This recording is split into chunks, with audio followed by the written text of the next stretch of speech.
Discover the tips and strategies that will help you achieve your retirement goals.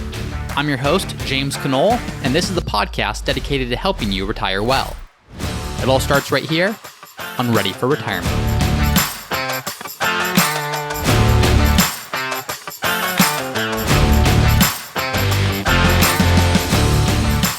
Hi everyone, and welcome back to another episode of Ready for Retirement. I'm your host, James Knoll. We have a listener question today that I think is very interesting and actually something I've been spending a lot of time recently thinking about. And here's the question. We'll jump right into it. The question says, "Hi, thank you for your educational podcast. Given some basic info, I'd like to understand how you might allocate a couple's portfolio to meet their desired outcome. Since there's so many variables and products/conditions, I'd like to hear how you may walk through this scenario. A couple, age 45 and 50, have $9 million in mostly after-tax non-qualified bank/brokerage accounts. They have normal to long longevity. In today's dollars, they need $150,000 per year and could enjoy, aka want, $280,000 per year to spend. Their risk tolerance is moderate, but they're happy to take less risk so not to jeopardize their retirement nest egg. Would you talk through how you might go about allocating to balance the myriad of risks for early retirees with a sizable portfolio?" Thank you for this question. It's a very interesting question. And at the crux of it is, how should our investment philosophy, or how should the way that we invest change as the level of wealth changes? Because here's the interesting thing. So often as we're getting started, or as on the beginning stages of your investment journey, you feel as if once you hit a certain point, you'll feel less of a burden, or you'll feel like you've arrived, or you'll feel like things are all taken care of financially. Now, I don't want to be the bearer of bad news, but what I've seen is that is almost never the case. And in fact, more success sometimes brings on more burden. There's more things to track. There's more to manage. It's harder to have clarity over what everything's doing. And there's more of this sense of responsibility or burden not to squander what you have. So there is a lot that ties into this question. There's the financial side of it. There's a psychological side of it. There's just the human nature side of it. Because in my experience, very, very, very few people actually feel as if they are wealthy or as if they are rich. To most of us, to most people as they think about this, when you hear the word wealthy or when you hear the word rich, it's always the people who are wealthier or the people who are richer than you. If someone has $500,000 in their portfolio, well, to them, someone with $1 million is wealthy. But if someone with $1 million in their portfolio, to them, someone with $5 million is wealthy. And someone with $5 million, not until they have $10 million will they be considered wealthy. In fact, I was just looking at a Reddit thread maybe a week or two ago. In the question, someone posed a question. They said, "Okay, I have $30 million in my portfolio. I think I'm ready to retire. I'm nervous. I'm not sure that I can do this. I'm not sure that what I have will be enough to last me for the rest of my life." And most people, they would look at that and say, "Oh my gosh, you have $30 million in your portfolio. How on earth could you be concerned about retirement?" But it's such a common thing. Of whatever we've accumulated, that becomes the new normal. And it's the next level of wealth that's wealthy, that's rich. That's when we feel as if we'll be financially secure. But unfortunately, it almost never happens. So let me address this question directly, and then I'll kind of go through some other tangents and some side thoughts here. But the thing that does change, as your level of wealth grows, there are absolutely more opportunities around things like tax planning. There are absolutely more opportunities with things like estate planning. Taxes and estate planning and really just simplifying, that becomes a bigger and bigger priority, absolutely, as your wealth grows. Now, here's one thing that does not change as your wealth grows. The way the stock market works, the way investments work, the fundamental truths of investing, those stay constant. Whether you have $9,000 in your portfolio or $9 million in your portfolio, the basic principles about how the stock market and how investments work, that does not change. Now, you may want to start looking at different types of investments as wealth grows, but in general, the principles that worked when you had $90,000 in your portfolio, those principles still work when you have $9 million in your portfolio. So to look at this question, just a very basic look at this, if the couple needs $150,000 per year to spend, and they have a $9 million portfolio, if you just do some simple math and say, okay, $150,000 divided by $9 million, that's about 1.7%. So a withdrawal rate of 1.7%. If you look at their wants, in this question, they said they wanted $280,000 to spend if they really want to be able to pursue everything they wanted to do. Well, $280,000 divided by $9 million is about 3.1% per year. So if you take a look at episode 27, if you haven't listened to that yet, you can kind of go back and hear some of the philosophy going into this. But we talked about how much can I safely spend, or how much can I sustainably spend in retirement, and call it 4.5% or so is kind of a good sustainable number, depending, of course, when you retire. So if you retire at a traditional age, your portfolio could last for 30 to 40 years based upon the research that we looked at, if you started with a withdrawal rate around 4.5%, assuming, of course, your investments were allocated the right way, and assuming, of course, you made the right tweaks and changes along the way. So just from a very, very basic starting point, as you're looking at these withdrawal rates for this couple with this question of between 1.7% and 3.1%, the simple answer is with the same principles applied that would apply to a $1 million portfolio or $2 million portfolio. If you apply those to this same portfolio of $9 million, it still absolutely works. The withdrawal rates don't change. The principles don't change as the portfolio changes. It's only the numbers that change. And really, it's our perception of those numbers that change. Now, what does tend to happen is as most people are growing their wealth, they start feeling as if they need to start doing different things with it, whether that's real estate or business interests or other things with alternative type investments. But a lot of that, if I'm being truthful, is people feel as if they need to be doing something different because their wealth is now growing. They feel as if the principles that worked when they just got started, the well-diversified, make sure that you're owning different types of stocks and bonds or whatever it might be, it almost seems like that's an elementary thing, that the people with the first couple million, the first few million, that's what you do. But as your wealth grows, you do something different. That is just simply not the case, though. So to answer the question directly, what would I do for a $9 million account in terms of allocation? The same thing I would do for a $1 million account or a $3 million account. And of course, the actual allocation would be different, but the principles and the fundamental just truths that these investments and the portfolio allocation is built upon, that doesn't change. I heard an interesting story recently about Warren Buffett. And we have this sense that, Warren Buffett, he's the greatest investor of all time. And absolutely, that's true. But why is Warren Buffett worth so many billions and billions and billions of dollars today? Only part of it actually has to do with his investment returns. The biggest part of it has to do with how long he's been doing this for. If you take Warren Buffett's returns from his fund, Berkshire Hathaway, his company, and if you take a look at those returns and said, what if Warren Buffett had started doing this when he was 30 and retired at 60? Well, if he got the average return that he would have gotten from Berkshire Hathaway, he would have had something, I forget the exact number, but something in the neighborhood of $20 to $30 million when he retired. So is that a significant amount of money? Absolutely. Is it the billions of dollars that he now has? Not even close. And the reason for that is he simply started when he was young, in his teens, and he's still doing this as a 90-year-old. So the principles that his wealth was built upon have not changed one bit. Yes, there's been different companies, there's been different investments, there's been different things along the way. But as Warren Buffett continued growing his wealth, it wasn't because he started accessing these more sophisticated or different investments. He just did the same thing over and over and over and over and over again. And when you plug in, or when you pair time with compounding interest, incredible things can happen along the way. So what would I do with a $9 million account? I would invest it in a way that works. In that same way that works for $1 million or $500,000 or $10 million, it's the similar allocation strategy. Of course, you adjust it in terms of just this client's particular goals, or this person's particular goals, I should say, their risk tolerance, the different things they want to accomplish, but it wouldn't look all that different from anything else. In my experience, the biggest difference is psychological. And that's not just to say it's all in your head and everyone's the same. That's not at all. Here's what I mean by that. In 1943, someone named Abraham Maslow, you probably heard of him before, he published his theory of needs to show how humans are motivated. And if you've ever heard of Maslow's hierarchy of needs, it's this pyramid, and on the bottom it says, okay, the first needs that we have are our physiological needs, and then our safety needs. So before we can be worried too much about friendship or love or respect, well, first things first, if we don't have air or water or food or shelter or security, we don't care too much about love or respect or anything like that. We just want to make sure that we're surviving. And so he says, until your physiological needs are met, you can't think about anything else. Well, once your physiological needs are met, you're no longer motivated by them. Think of this. If you're underwater and you don't have air, all you can think about is getting air. But as soon as you have air, you don't think about it anymore. It's just natural. You just have it. It's something we take for granted. If you are fearing for your life because of some danger you're in, all you can think about is safety. But once you're in safety, you don't think about it anymore. It's no longer motivating to you.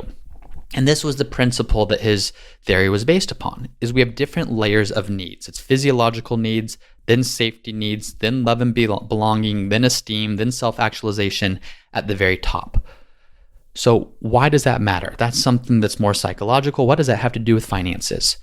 Well, finances is psychological. Finances are an extension of our needs, of our basic needs as human beings. And until we have our safety needs met, we can't focus on the next needs above and beyond that. So how does that apply to finances? Well, let's look at someone who has $9 million, like this question we're responding to, and someone that maybe has $9,000 and just getting started. Well, if someone has $9,000, let's assume that they're still on the bottom of the pyramid in terms of their needs. Their financial motivations are going to be pretty similar. Maybe they don't want to live paycheck to paycheck. Maybe they want to put some money away in an emergency fund. Maybe they want to really start saving and investing. It's these bottom of the pyramid needs, and they're going to be pretty similar for everyone in that category. So we're going to call those safety needs. They create personal financial security. If someone's living paycheck to paycheck, then all they care about is increasing their income or doing something to stop living paycheck to paycheck. Then, after those needs are done and the safety needs are met, people move on to the love and belonging and esteem portion of this pyramid of Abraham Maslow's hierarchy of needs. Now, maybe this means using their money to go on trips or to have great experiences with people they love. This now becomes their primary motivation. They're no longer living paycheck to paycheck. They have some money in their savings. Maybe they're putting money into their 401k. They want to make sure they're using their money to create that sense of love and belonging through experiences or through things like that. Now, once they do that, that's no longer motivating, and they move on to the self-actualization portion, which is at the top of the pyramid. Now, this is where someone, financially at least, with several $1 million in their portfolio might be. Their safety needs are covered. They have enough to create experiences or do things that satisfy their need for esteem. Now it's on to self-actualization. And self-actualization actually has nothing to do with investing in a $9 million portfolio differently than a $90,000 or $900,000 portfolio. Self-actualization, and by the way, this could be called many different things. I'm just using the term that Maslow used in his theory. It has to do with what are you pursuing outside of your finances that your finances are simply supporting, because you've reached a level where you don't have to worry about living paycheck to paycheck. You don't have to worry about making sure you have money in your savings account or that you have money in your investment portfolio. You've checked a lot of those boxes. Finances and investing and saving, these are very motivating to you as you grew your money and as you started. And it's not that you're no longer motivated by this. It's just that after a certain point, being more diversified, owning more things, having more in your portfolio, it's going to have a diminishing level of motivation on someone. And that's because the lower needs, the lower the pyramid needs, they are satisfied. So what does self-actualization look like? Well, it doesn't look like your portfolio being invested in any different way. So self-actualization, the top of the pyramid, there's a whole bunch of ways you could think about this. One way I've heard it framed that stuck with me, and I'm not sure if this is exactly right or if this is the only way of looking at it. It's certainly not, but it's one way of looking at it. I was at Tony Robbins' Business Mastery Summit or event a few years back, and I remember in the audience was certainly people with millions and tens of millions and hundreds of millions, probably even maybe a billionaire that was in the audience with me. And one of the points that Tony Robbins was making as he was speaking to a bunch of business owners was saying that regardless of where you are in your business and regardless of the level of wealth that you have, there are 6 fundamental needs that everyone has. These 6 needs are an expression of this self-actualization that we're talking about. Or once you've satisfied everything, what is it that you actually crave? It's not a new investment in your portfolio. What is it actually? So those 6 things are certainty is one. Certainty that you can avoid pain and gain pleasure. So the need to feel secure and the need to feel safe about the future. That's one need that some people have. Number 2, uncertainty or variety, to put it another way. The need for the unknown, the need for change, the need for new stimuli.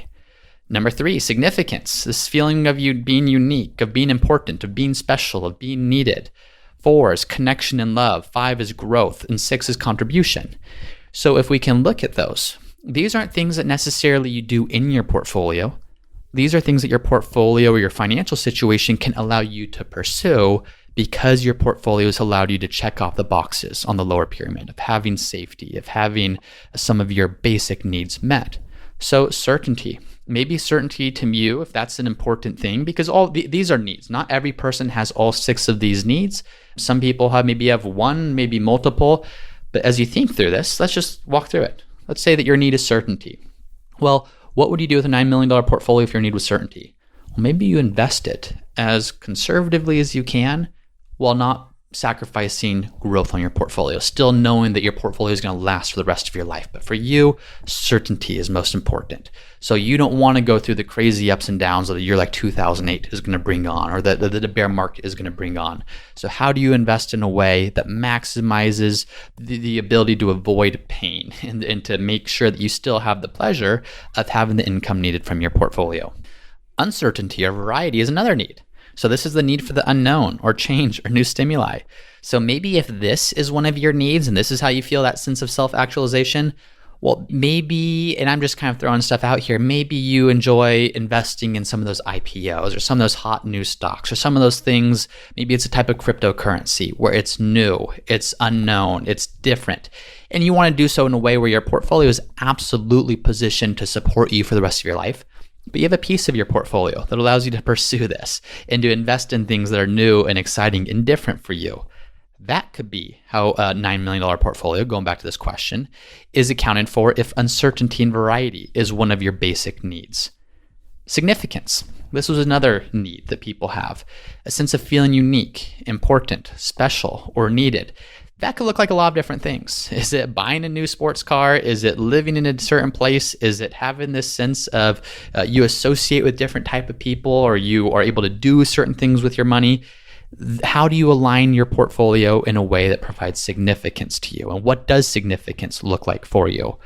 Another one of the basic needs is connection and love. So a strong feeling of closeness or union with someone or something. And for a lot of people, how do you use your money to ensure that you're able to do all the things that bring you that sense of connection or love? Is that family trips? Is that being able to spend time with the people you care most about? What you'll notice is some of these things actually have nothing to do with how you're invested. It has more to do with ensuring that you're able to do the types of things that bring you this sense of connection or love or significance. And it has nothing to do with the investment itself as much as what is it that you need those investments to create for you? What's that financial security look like for you? And it's going to look slightly different to each person. But if your need is connection and love, maybe it's using more of the income from that portfolio to do things to contribute to this. Growth is another one. So the fifth basic need is growth, which is an expansion of capacity, of capability, or of understanding. A lot of people, they retire and they have a significant amount of money in their portfolio. In fact, more than enough to accomplish all their goals and then some. And you talk to them about, okay, well, what do you want to do with your investments? And there is absolutely no desire to get more conservative. Some people, they reach a certain threshold and say, okay, I'm here. I've hit this threshold of having enough to last the rest of my life. Let's now just focus on protecting it. Well, other people, they say, okay, I've reached this point, but the journey doesn't end here. In fact, growth is what excites me most. I want my portfolio to keep growing because I know that I can live off the dividend income or a sufficiently small portion of my portfolio where it can still be invested aggressively and keep growing. And that's what excites me. And that's what I need. And then contribution. Contribution is the final one here, which is a sense of service or a focus on helping people, of giving, of supporting others. So this can look like financial support. So how do you allocate your portfolio using different giving strategies in a way that allows you to give financially to causes or people you support or care about? Or how can you contribute your time? And how do you make sure that your portfolio maybe supports your basic financial needs, supports you on an income side, so that you don't have to go work at that job that takes all of your time. And instead you can go work somewhere, volunteer somewhere that you do care about and care passionately about. So you can see here why having more wealth, it does sometimes get more challenging from one standpoint. Yes, money can solve a lot of problems. If you're living paycheck to paycheck, if you don't have any money, if you're trying to figure out where money is going to come from or you don't have enough savings, that is incredibly stressful. But once you have some of those needs covered, the burden isn't so much upon where's money going to come from. It's what are you going to do to feel as if you are meeting your needs, as if you're self-actualizing, as if you're fulfilling what you're here to do. That can become the greatest burden for people. Because at the beginning, it's easy to say what you should do with your money. Yes, you should build up your emergency fund. You should put money into your 401k. You should save for a home. There's a whole bunch of shoulds. But by the time that you get to this point, you've gone through all the shoulds. You should do this. You should do that. You've checked those boxes. Now, it's more about understanding what a fulfilled life looks like for you. To use Maslow's term again, what does a self-actualized life look like for you? Whether that's pursuing certainty or uncertainty or significance or connection and love or growth or contribution or a combination of all those, it's more how do you invest your portfolio? How do you allocate your portfolio more as a tool, as a means to an end? And the end is actually living that purposeful, fulfilled life. Now, that being said, if you do have more money in your portfolio, there are some strategies that you want to look at. It might not necessarily be changing your investments a whole lot, but there's tax strategies, whether it's tax loss harvesting, or if you do giving, can you give appreciated shares of stock instead of cash for the tax benefits? Can you set up a donor-advised fund? Can you use a charitable remainder trust as a beneficiary on your IRA instead of naming kids outright because of the Secure Act and the fact that the Secure Act is going to force you to distribute an inherited IRA over the course of 10 years? So these are all things I've talked about in different episodes or will be talking about in future episodes. But the more you have in your portfolio, there are absolutely more things you want to and need to be looking at it from a tax standpoint. There's also estate strategies. Gifting to your heirs. How do you avoid the estate tax if possible? How do you keep a pulse on what's changing with estate law and take advantage of various strategies to ensure that you're minimizing your estate tax? So those are things that do increase, and the need for those increases as your portfolio balance increases. What doesn't necessarily change is the investments themselves. You can have very simple, what most people would consider, or many people would consider vanilla portfolios, and still have a tremendous amount of money. Be like Warren Buffett, who said, I'm not changing my investments as I grow my wealth. What got me here will continue to get me to the next level, and just let that compounding keep going and going and going. What you do need to make sure, though, is are you investing in a way, are you planning in a way that aligns what's most important to you with what your portfolio is enabling you to do? And then, of course, you need to balance the myriad of different risks that there are. What are those risks? Well, market volatility is one. Once a year, we're going to have a market downturn of 14% on average, which means even if the stock market is up over the course of the year, on average, there is an intra-year decline of 14%, which means at some point the market dropped 14% before recovering and then ending in positive territory. Once in 5 years, we'll have a market decline of 20% or more. They can certainly be much greater. They're temporary, but those are risks. Those are risks that the market does go up and down. How do you protect against that risk? Well, you ensure that you have enough cash and or conservative investments to outlast a downturn. If a downturn lasts 2 to 3 years on average, well, do you have enough in cash and or bonds or conservative investments like that to ensure you can draw from there given stocks time to recover? About inflation. So this is kind of a risk that most of us don't actually think of because it's a risk in the long term. It's not necessarily a risk today. So stocks historically have generated a real return of 7% above inflation, which means inflation's averaged about 3% historically, a real return of 7% on top of that. That's the 10% that stocks have generated. Bonds historically have generated a real return of about 3% above inflation. So how do you protect against inflation? Well, you buy things that go up in value in excess of inflation, to put it simply. So stocks in this example. How do we buy things that will significantly outpace inflation, especially when they compound over time? Well, stocks are one of the best ways to protect against that. Now, they are risky in the short term. We talked about market volatility being a big risk, but in the long term, stocks are actually very unrisky. It's riskier to be in cash and conservative investments over the long term because you're not going to be able to maintain your purchasing power. Now, behavior. This is another big risk. Most of the damage to our portfolios is self-inflicted. I commonly hear that 2008 wiped people out. Well, 2008 only wiped you out if you had a bad financial advisor. And by the way, a lot of people are their own financial advisors. It was their emotional reaction to what happened most frequently, or is because they were invested in a very concentrated type of investment that when it got wiped out, it did not recover. Now, I certainly empathize with people who went through that because it derailed retirements, it derailed people's plans, but it wasn't the stock market that did that. If people were diversified and if they were spread out and if they maintained proper behavior, well, they fully recovered. But it was the people with bad financial advisors, and again, many people are their own financial advisors. That is one of the risks. So why am I bringing this up? Well, with a $9 million portfolio, to address the question again directly, you do need to factor in what risks are you willing to take and what risks do you want to most protect against. And some of the common risks are market volatility, inflation, our own behavior. Make sure that you have a plan to address all of those risks. So just to summarize, how would I allocate a $9 million portfolio?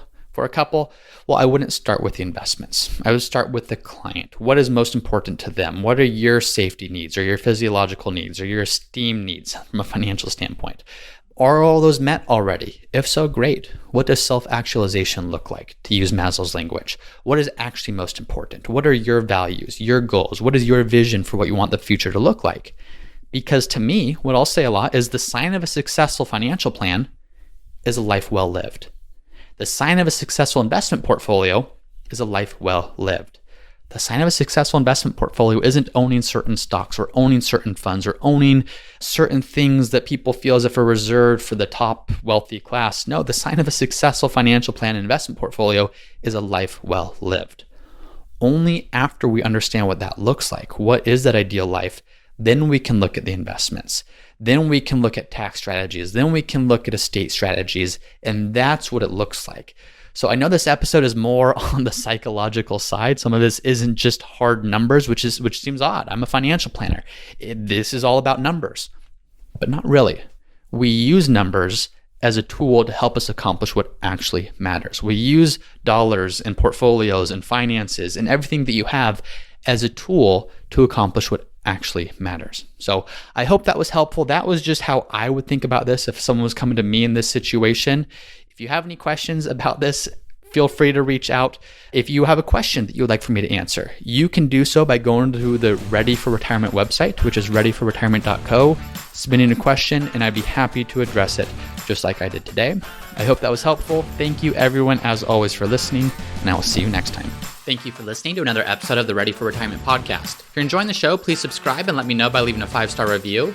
And as always, for a list of the notes and the resources mentioned in today's episode, you can find those at the Ready for Retirement website, which is readyforretirement.co. That's readyforretirement.co. And if you have a question that you would like for me to answer on a future episode, then you can also go to the Ready for Retirement website, readyforretirement.co. There's a page called Submit Your Question where you can submit a question for me to answer in a future episode. Thanks as always for listening, and I'll see you next time.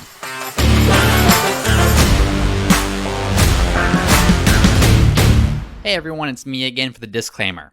Please be smart about this. Before doing anything, please be sure to consult with your tax planner or financial planner. Nothing in this podcast should be construed as investment, tax, legal, or other financial advice.